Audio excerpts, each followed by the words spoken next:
Walt Disney's Mary Poppins. Mary Poppins.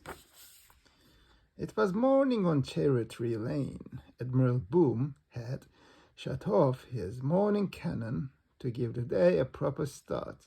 Miss Lark, in the biggest house on the lane, had sent her dog, Andrew, out for his morning stroll. But in the nursery at number 17 Cherry Lane 3, Jane and Michael Banks were still in bed. Up, up, said Mary Poppins, their nanny, pulling back the blankets with a firm hand. We will have no longing about on a supercalifragilisticexpialidocious day.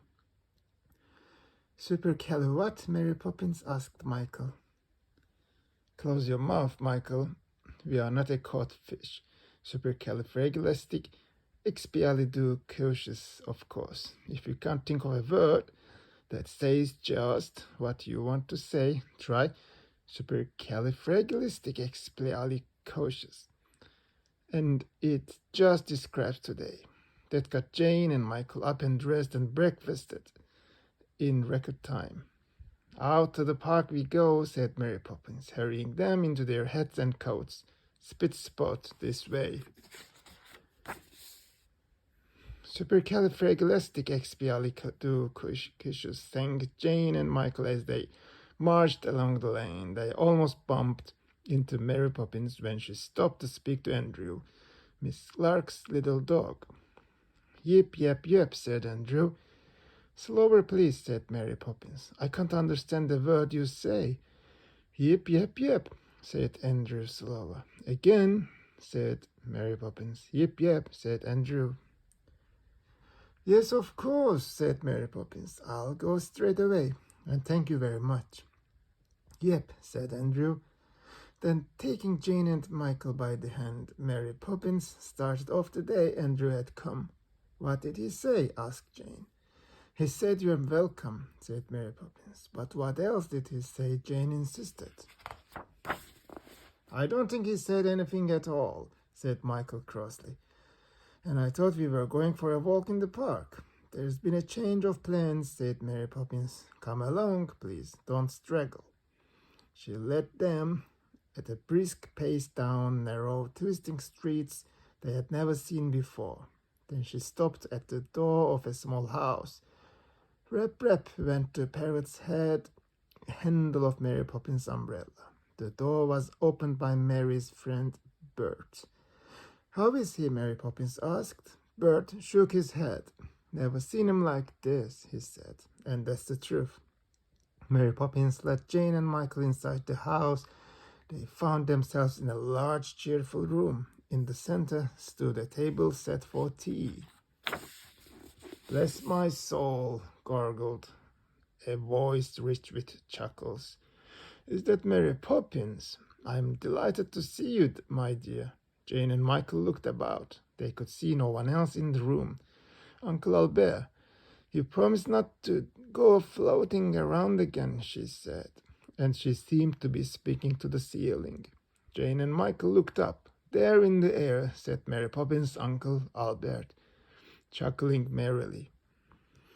I know, my dear, said Uncle Albert, wiping a merry eye. I tried, really I did. But I do so enjoy laughing, you know. Here the chuckles bubbled up so that he bobbed against the ceiling. And the moment I start, he, it's all up with me.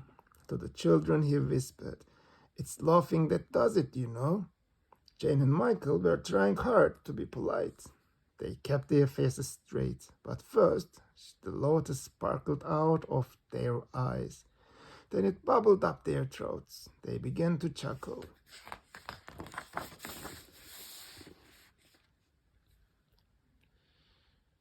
By this time, Bert was rolling about, shaking with laughter. As they watched, he rose into the air and soon was bobbing about beside Uncle Albert. Michael's chuckle grew to a laugh. So did Jane's. Soon they were simply filled with laughter. It bubbled out, and they felt lighter and lighter until their feet left the floor and they floated up to the ceiling. "How nice," said Uncle Albert. "I was hoping you'd turn up. Do make yourselves comfortable, my dears. I must say you are a sight, the lot of you," said Mary Poppins, her arms folded in a way that Jane and Michael knew meant she disapproved. "You know, speaking of sights," said Bert, "that reminds me of my brother, who has a nice, cushy job in a watch factory." "Is that so?" said Uncle Albert. "What does he do?" "You know what he does," gasped Bert, who was laughing so hard he could scarcely speak. "He stands around in this watch factory all day and makes faces." At that, all four of them roared so with laughter that they turned somersaults in the air. "I found a horseshoe today," said Bert, holding his sides. "You know what that means?" "I certainly do," said Uncle Albert. "It means that some poor horse is walking around in his stocking feet." Again the room rocked with laughter. Only Mary Poppins looked stern. "Most disgraceful thing I have ever seen," she snapped. "Oh, my name isn't Mary Poppins." "Speaking of names," said Bert, "I know a man with a wooden leg named Smith." "Really?" chortled Uncle Albert. "What's the name of his other leg?" More gusts of laughter. "Now then, Jane, Michael, it's time for tea," said Mary Poppins firmly from below. "I will not have my schedule disrupted." "Oh, please stay," begged Uncle Albert. He pointed at the table on the floor. "I have a splendid tea waiting for us. If you could manage to get the table to..." With a rattle and a bump, the table began to jerk. Then up it rose through the air, cups, cakes, teapot, and all.